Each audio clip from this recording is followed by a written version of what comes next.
ഞങ്ങളുടെ ഫർഹൂൻ്റെ കാറ്റ്, നമ്മുടെ വണ്ടി കാറ്റടിക്കാൻ വേണ്ടി പോവുകയാണ്. ആമസോണിൽ നിന്ന് വാങ്ങിയ പ്രൊഡക്റ്റാണ്. ഓക്കെ, ഉണ്ട്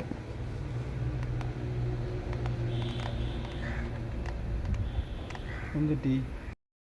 അപ്പം നമ്മൾ 28 അടിക്കാൻ പോണത്. അപ്പോൾ ഫർഹോ, നമുക്ക് വേണമെങ്കിൽ ഒന്ന് അടിച്ചു കൊടുക്കാമല്ലോ. ഒന്ന് ഓണാക്കിക്കേ. അവിടെ അല്ല, പവർ ബട്ടൺ പ്രസ് ചെയ്യും.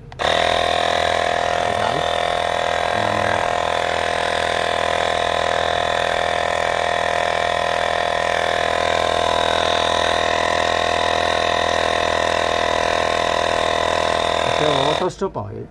Perfect auto stop. പെർഫെക്റ്റ് മാൻ. അയ്യോ മതി അത്ര മതി. പക്ഷെ എനിക്ക് മനസ്സിലാകാത്തത് ഗൈസ് എന്താണെന്ന് ചോദിച്ചില്ല. ഞാൻ കാറിനല്ല ഇത് അടിക്കുന്നത്, ഇത് ബൈക്കാണല്ലോ കാണിക്കുന്നത്. But why done.